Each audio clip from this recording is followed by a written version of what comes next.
Vítám vás u další epizody našeho seriálu o globální potopě. Dnes si ukážeme, co vše o globálním kataklizmatu můžeme zjistit z historických pramenů a archeologických nálezů. Kdyby se o globální potopě hovořilo pouze v jediné knize, v Bibli, buďte si jistí, že právě ateisté by si nenechali ujít příležitost, aby nás na to upozornili.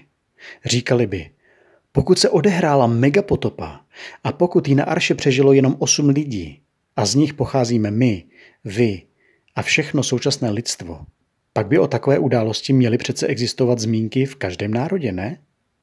Přesně. To má logiku. Tak proč takovou otázku nikdo nepokládá? Aby nás křesťany konečně položil na lopatky? Odpověď je jednoduchá. Protože zmínek o celosvětové potopě, mimo biblických zmínek o celosvětové potopě, je ve skutečnosti mnoho stovek. A zahrnují všechny kontinenty, všechny rasy, mnohé národy a četné kultury napříč úplně celou zemí. Není to zajímavé? Ve světě se setkáme s mnoha názorovými proudy. Média, internet ani klasické školství nám ve víru dezinformací příliš neposlouží. Proto jsem si přizval na pomoc odborníka, archeologa, který nám pomůže zorientovat se v našem dnešním tématu.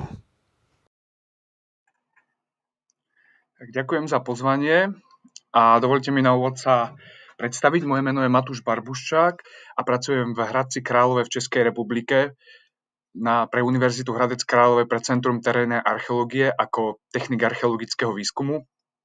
Biblickej archeológii sa venujem už dlhodobejšie. Mal som možnosť participovať na výskumoch v Izraeli alebo v Arménsku a práve tá téma potopy, biblickej potopy mi je veľmi blízka a zaoberal som sa tomu tým, povedzme, dlhodobejšie a preto by som vám chcel predstaviť aj nejaký výťah z toho môjho štúdia, respektíve to, čo sa mi podarilo zistiť. A ja verím, že vás to zaujme.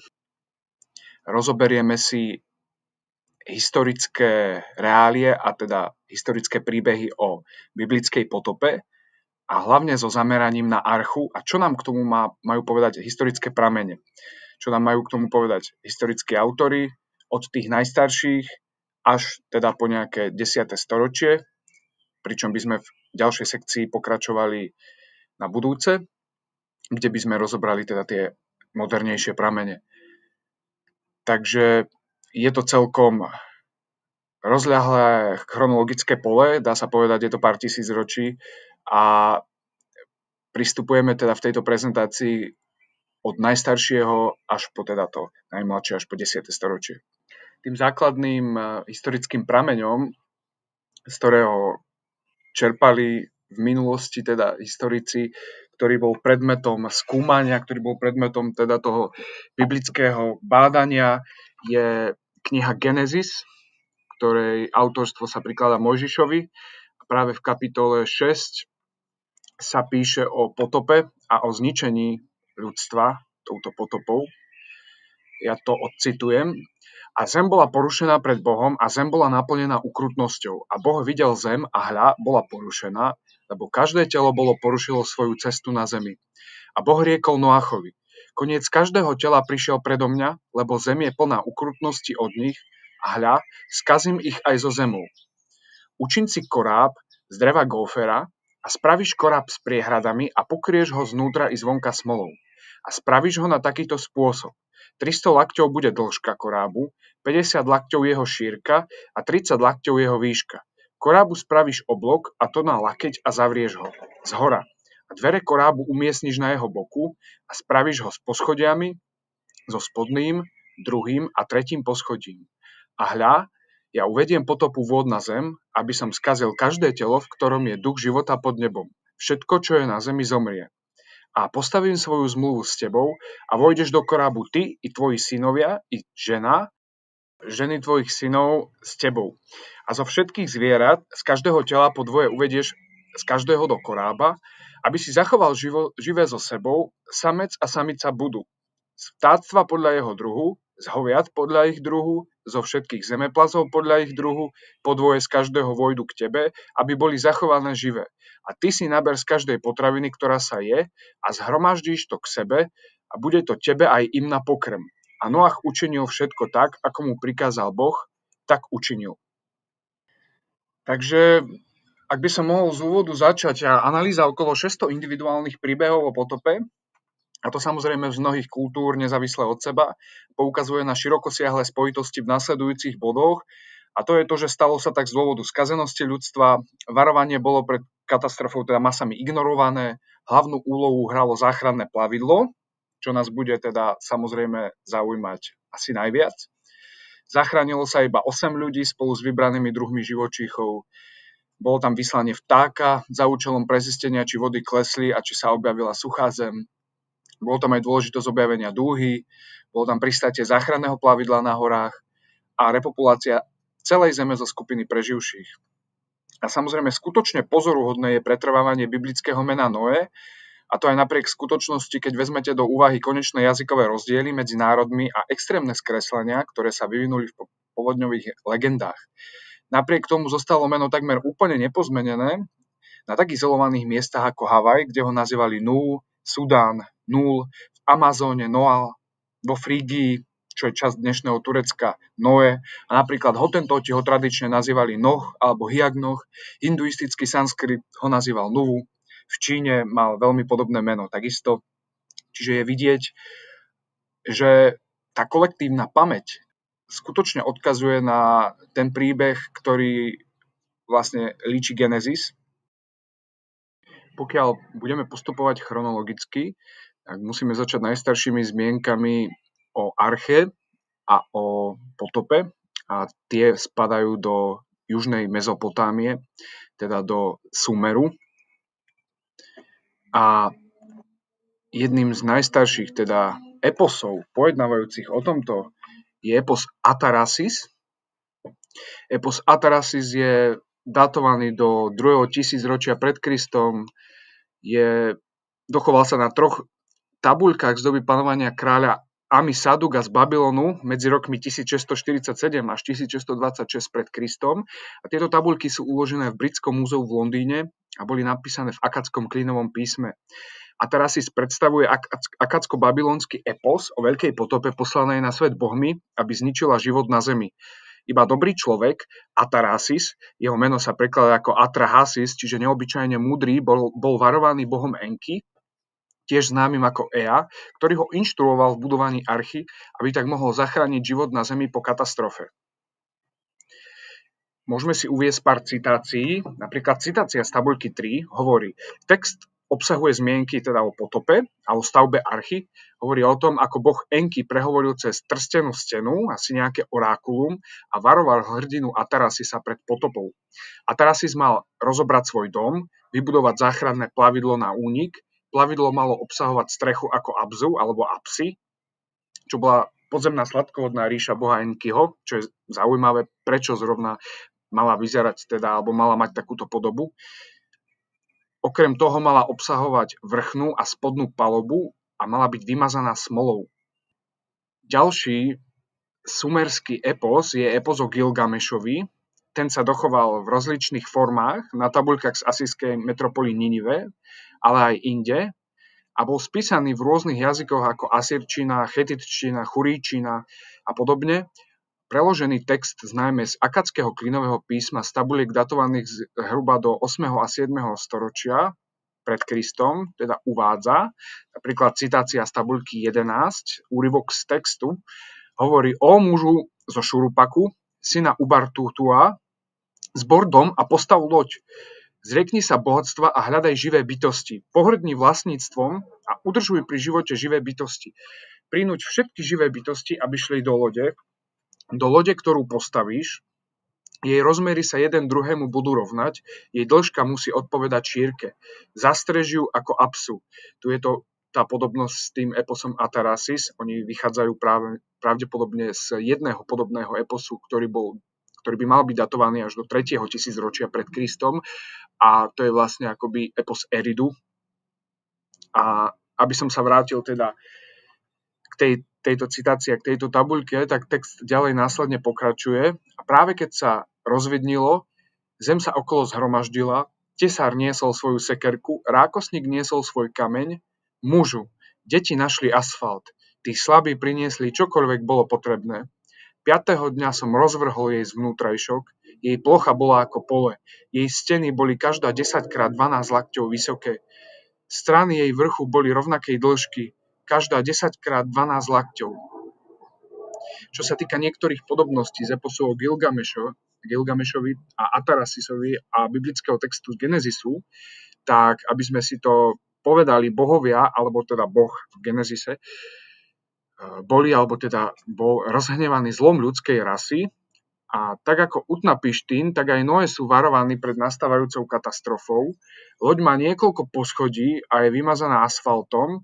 Čo je zaujímavé je známy jeden archeologický objav práve z južnej Mezopotámie a je to loď datovaná do 2. tisícročia pred Kristom a mala takýto výmaz asfaltom a bežne sa to teda robilo.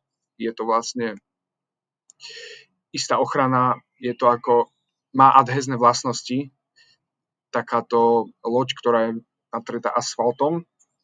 No aby som sa k tomu vrátil, tak loď mala pristať na hore. Utnapištín aj Noé poslali holubicu a krkavca. Utnapištín aj Noé otvorili palubné okno plavidla. Po bezpečnom pristáti obaja obetujú Bohom. No a v priebehu bádania sa vo všeobecnosti usudzovalo aj usudzuje, že existovalo prepojenie medzi biblickými a sumerskými príbehmi o potope, avšak datovanie najstarších fragmentov eposu o Atarasisovi a Gilgamešovi sa kladie do staršej doby ako kniha Genesis. Na tomto mieste je ale treba poznamenať, že tomu môže byť opačne, respektíve biblická tradícia mohla byť ústnou alebo písomnou formou podávaná od Noého až po patriarchov, následne by sa dostala až k Mojžišovi, čo by jej datovanie posunulo do staršej doby ako zmienky sumerské, ktoré poznáme v pozmenenej forme predovšetkým z neskorších asýrskych zdrojov.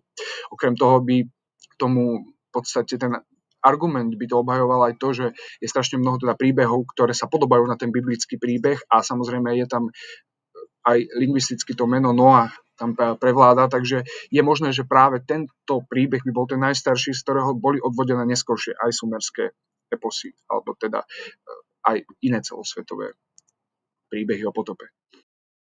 Keď pokračujeme v ďalšom biblickom opise a aj zmienkami v Talmude v Sanderheime, tak práve ten biblický opis v 2. knihe Kráľov v 13. kapitole, verš 13-27, a stalo sa, keď sa kláňal Senacherib v dome Nizrocha svojho boha, že Adramelech a Šerecer, jeho synovia, ho zabili mečom a sami utiekli do zeme Araráta a kráľoval Esarchadon, jeho syn, miesto neho. Prečo o tom hovoríme? Pretože v Talmude, Sanderheime 96, Senacherib, teda text uvádza, že Senacherib išiel a našiel trám z Noého archy, z ktorého dal vyhotoviť Boha a povedal, tento trám je Bohom, ktorý zachránil Noého pred potopou. On povedal, ak by ten muž, teda odkazoval na seba, pôjde a uspeje, tak obetuje svojich 2 synov pred tebou. Jeho synovia počuli jeho záväzok a usmrtili ho. Toto je to, čo je napísané v tej 2. Kráľov 19.37, že jeho synovia ušli tam, kde spočinula archa Noého. Pokiaľ teda ostaneme na Blízkom východe, ale trošku si odskočíme do Indie, tak práve v Indii je dochovaný arijský hinduistický text Ring Veda, a je zaznamenaný v archaickom sanskrite a ten najstarší príbeh hovorí o človeku menu Manu, ktorý prežil potopu a mal byť varovaný rybou, ktorá ho vystrihala pred blížiacou sa potopou. Podľa inštrukcií mal postaviť loď, aby sa bezpečne preplavil k Severnej hore. A tu je dôležité to, že ide o príbeh zapísaný v indoeurópskom jazyku a respektíve existoval spoločný príbeh o potope, ktorý neskôr podliehal skresleniam a práve tie indoeurópske jazyky ako perština, neskôr v Iráne a tak ďalej, tak to je prepojené s týmto a v istej kolektívnej pamäti to muselo prevládať. Niečo, čo bolo podávané veľmi dlho a zachovalo sa to napríklad aj takýmto spôsobom aj v tej arijskej tradícii. Pokiaľ sme prešli tým Sumerom od toho 3. tisícročia pred Kristom, kde mal byť ten epos Eridu, ktorý v podstate ale nie je dochovaný, ale teda ten najznámejší epos, kde je epos Atarasis z toho 17. storočia pred Kristom, neskôr teda epos o Gilgamešovi. Potom je otázka samotného biblického textu, pokiaľ autorstvo, ktoré je prikladané teda Mojžišovi, je biblická, pokiaľ teda biblický koreluje to s biblickou chronológiou teda toho 15. storočia pred Kristom, kedy Mojžiš mal v podstate žiť, alebo teda či už je to z 10. storočia, ako sa uvádza teda inde. Neskôr teda samotný teda Talmud, ktorý je trošku mladší, ale postupne vlastne v tej chronológii by sme mohli prejsť do antiky. Najstarším antickým prameňom známym je Chaldejec Berosus a z knihy od Berosa s názvom Babylonská história, ktorú napísal zhruba v roku 278 pred Kristom, poznáme niekoľko zaujímavých pasáží, ktoré sú dochované prostredníctvom citácií. V ohľade Berosovho diela je ale problematické, že väčšina textov je stratených a sme preto závislí na citáciách od neskorších autorov, dokonca aj na citáciách citácií. Berosovo dielo citoval Grek menom Polyhistor, ktorého práca bohužiaľ nie je dochovaná, avšak zmienky z Berosovho diela nachádzame u židovského historika Jozefa Flávia, potom neskôr taktiež už u Atenausa, neskôr koptského biskupa Klementa z Alexandrie a ďalšieho Gréka menom Abidenus. Tento Abidenus rukopis sa taktiež stratil, ale odvoláva sa na neho byzantský mních a historik, ktorý žil v 9. storočí po Kristovi, a ktorý okrem iného cituje aj pramene, ktoré sa objavili tesne po Berosovej smrti. Dôvodom, prečo je Berosovo dielo dôležitým historickým prameňom, je aj to, že až do objavenia asýrskych hlinených tabuliek v Mezopotámii, teda v 19. storočí, bolo jeho dielom jedným z najstarších známych pojednávajúcich o svetovej potope a o stavbe korábu. Ďalším prameňom je Nicholaus Damašský z 1. storočia pred Kristom. Bol to s najväčšou pravdepodobnosťou helenizovaný Žid. Jeho narodenie sa kladie zhruba do doby okolo roku 64 pred Kristom. Bol to osobný priateľ Herodesa Veľkého, napísal aj jeho biografiu. Mal byť autorom aspoň 80 historických kníh, možno až 144. Jeho dielo Univerzálna história zahŕňa tieto knihy a z jeho práce čerpal aj následne Flavius Josephus a tú citáciu Nicholasa Damašského si povieme práve pri opise osobnosti Flávia Jozefa. Josephus bol rímsko-židovským autorom z 1. storočia po Kristovi, mal žiť medzi rokmi 37 až 100 po Kristovi a pochádzal z Jeruzalema, neskôr bojoval proti Rímanom ako veliteľ v Galilei a po porážke sa stal otrokom cisára Vespasiána, neskôr mu bola darovaná teda sloboda a v neskorších rokoch sprevádzal teda Vespasiánovho syna Tita, teda budúceho cisára po Vespasiánovi, na ťažení proti Jeruzalemu. A sú známe jeho diela Židovská vojna, či o židovských starožitnostiach. Bol skvelým nekresťanským prameňom na udalosti bohatého 1. storočia po Kristovi. Z jeho písania sa dajú odvodiť fakty o Ježišovi Kristovi a prvých kresťanoch, opisuje a potvrdzuje existenciu osôb ako Ježiš Kristus, Ján Krstiteľ, Poncius Pilát a tak ďalej. Z jeho diela môžeme potvrdiť mnohé podobnosti z evanjelií Matúša, Marka, Lukáša a Jána. A hlavným dôvodom, prečo je tak unikátnym prameňom, je okolnosť, že udalosti, ktoré opisoval, sa stali prevažne za jeho života či tesne pred ním. Na druhej strane, keď sa Josephus vyjadruje, alebo keď písal o udalostiach dávno pred ním, nemal na výber a musel siahnuť po prameňoch starších a menujúc čerpal napríklad story z Berosovho diela alebo z Nicholausa z Damašku. Z jeho diela Židovské starožitnosti z prvej knihy máme takýto záznam, kde uvádza, avšak Arménci nazývajú to miesto Apobaterion, miesto pristátia, pretože archa spočinula na tom mieste. Jej pozostatky sú viditeľné tamojším obyvateľstvom až do tohoto dňa. Ďalej pokračuje a cituje Chaldejca Berosa a pri popise okolnosti potom uvádza, začiatok citácie, hovorí sa, že v Arménii je stále viditeľná časť tej lode v Gordijských horách alebo horách Korduene, a že niektorí ľudia odnášajú kúsky asfaltu a používajú ich ako amulety na odvratenie zlomyselnosti a kliadiev.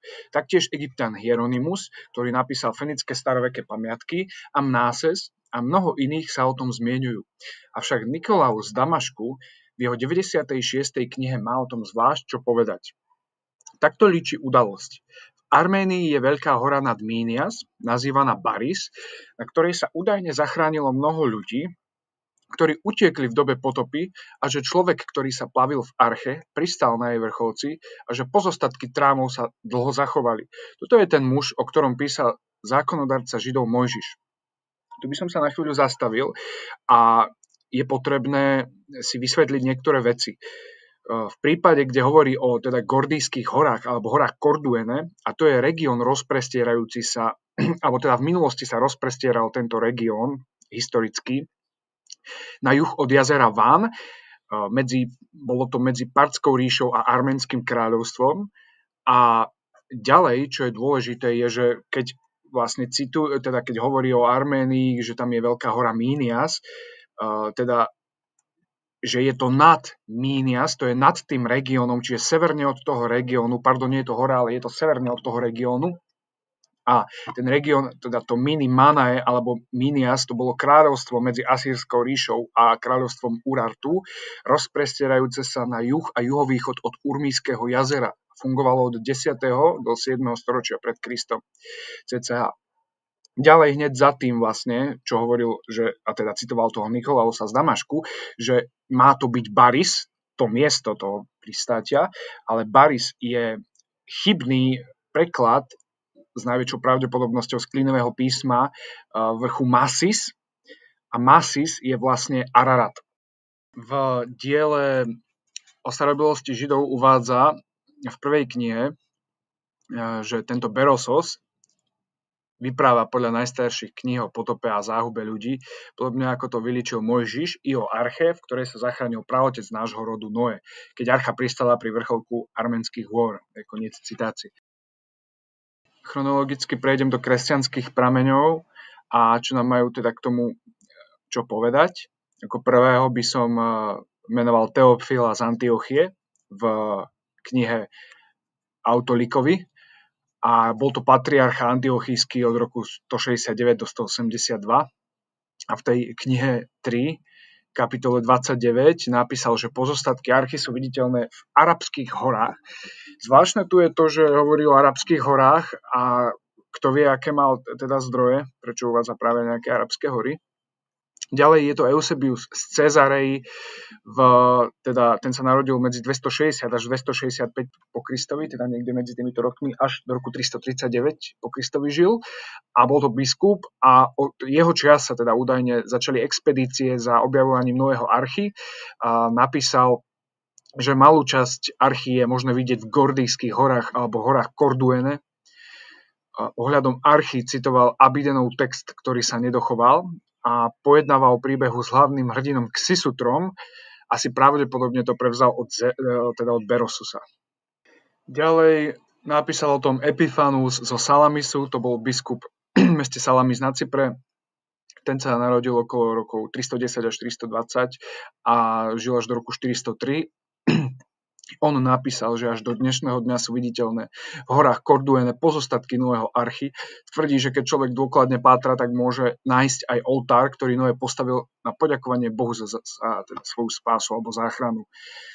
Potom Ján Chrysostom, ktorý žil medzi rokmi 347 až 407, bol to arcibiskup Konštantínopolský, a ten navrhol sa spýtať neveriacich nasledujúce: nepočuli ste o potope, o tej univerzálnej deštrukcii? Nebolo to iba zastrašením? Že nie. Nebolo to azda veľkým dielom vykonaným? Nepotvrdzujú to snáď hory Arménie, kde archa pristála? Či nie sú pozostatky archy stále zachovalé pre našu výstrahu?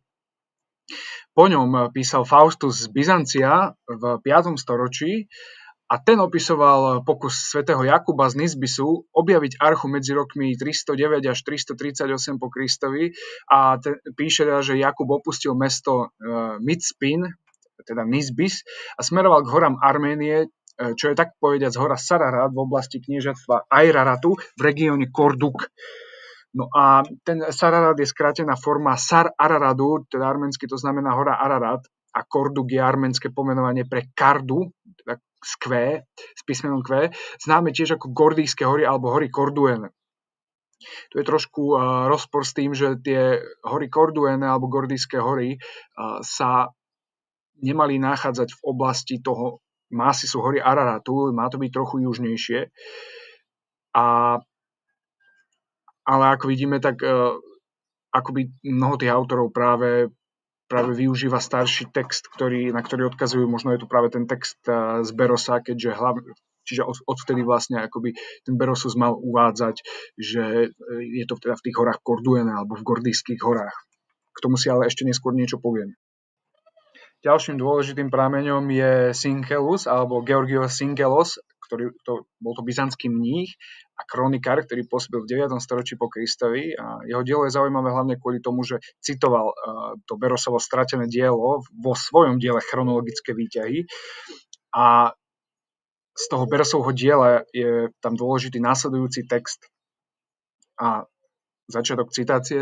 Kronos sa zjavil k Sisutrovi alebo Zisundrovi sne a odhalil mu, že v 15. dni mesiaca Daisos bude ľudstvo zničené veľkou potopou. Nariadil mu potom, aby zakopal všetky tabuľky, prvú, strednú aj poslednú a ukryl ich v Sipare, meste slnka.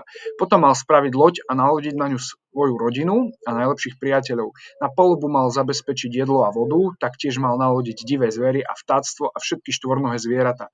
Potom, keď bolo všetko pripravené, mal sa nachystať na plavbu.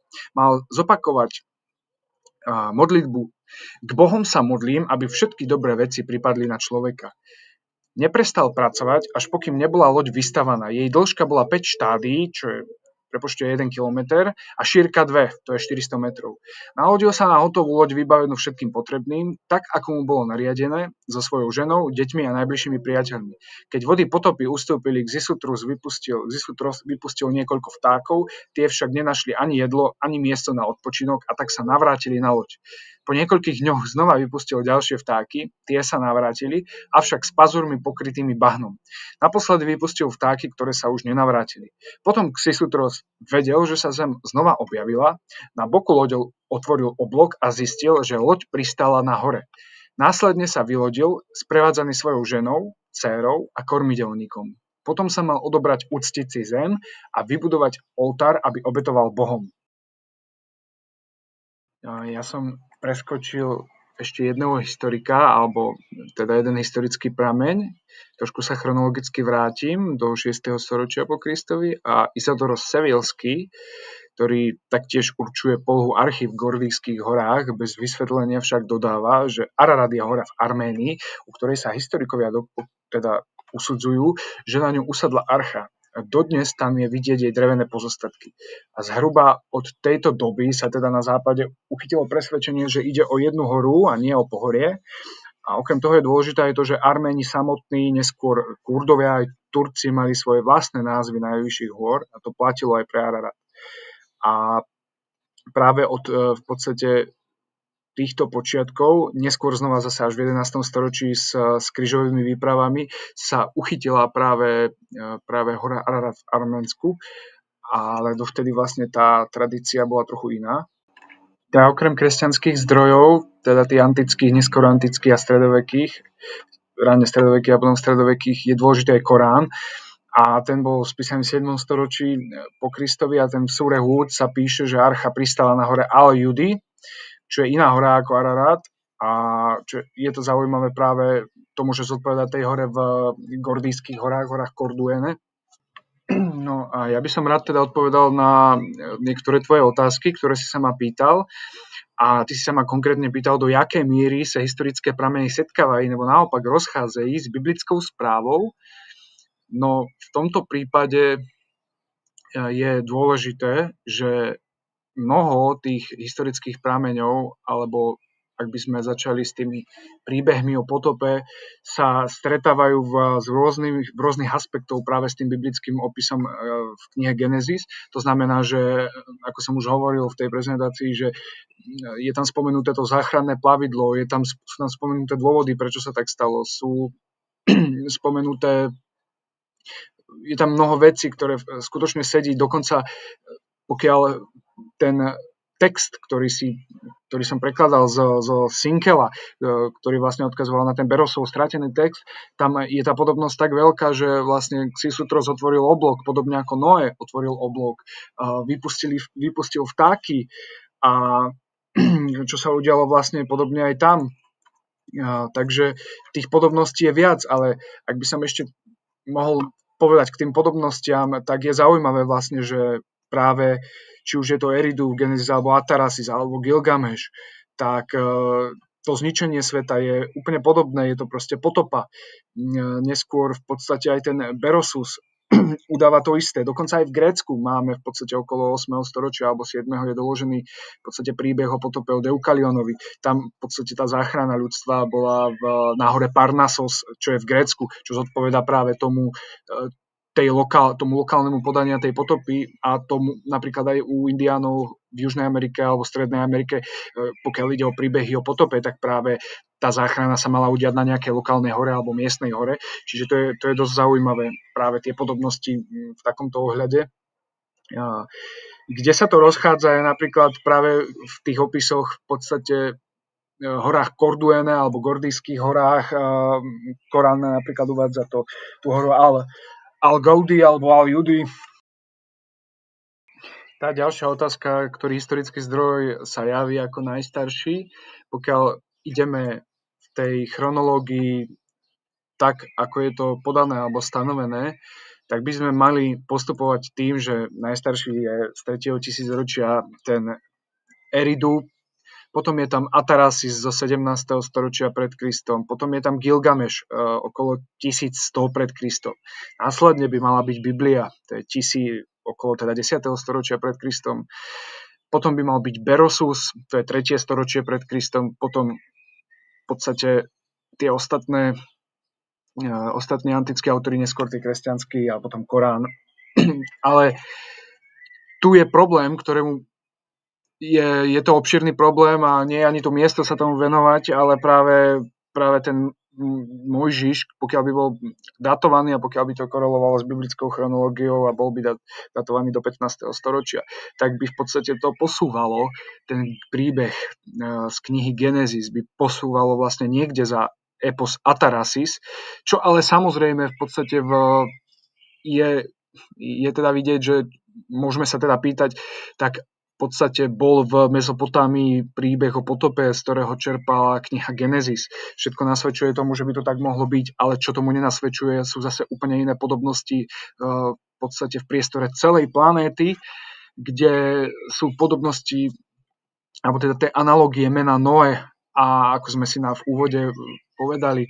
Čiže je to dosť sporné, avšak tie dôkazy nasvedčujú práve tomu, že pokiaľ nájdete nejaké hlinené tabuľky, ktoré sú datované do 17. storočia pred Kristom a nemáte možnosť siahnuť po niečom, čo by dokazovalo práve to, že Genesis bol spísaný ešte predtým, tak musíme podľa tohto postupu vlastne chronologicky datovať staršie, napríklad ten Atarasis. No a ďalšia dôležitá vec je tá, že tá kolektívna pamäť alebo to orálne podávanie v podstate tých eposov alebo príbehov bolo veľmi, veľmi silné a tak sa to podávalo, takže ťažko potom niekde hľadať alebo zistiť, že či skutočne ten biblický text bol starší alebo mladší. Je taký pekným príkladom je napríklad vypráva teda Homerová Iliáda a Odysea. To vlastne sú príbehy, ktoré pojednávajú o Trojskej vojne. No a teda potom návratu aj z Trojskej vojny domov. No a práve oni boli veľmi dlho tradované a teda ústne podávané, až sa nakoniec spísali. Čiže aj takto treba chápať tie príbehy o potope. Velmi rád bych poděkoval našemu dnešnímu hostu Matušovi Barboščákovi a těším se na pokračování v tomto tématu. Matuš nás v jednom z připravovaných speciálních dílů zavede také na místo nálezu ostatků archy, kde před několika málo týdny osobně prováděl výzkum. Budeme také velmi rádi, když si aktivujete odběr, aby vám neunikla žádná z připravovaných epizod. Brzy při dalším díle, na viděnou.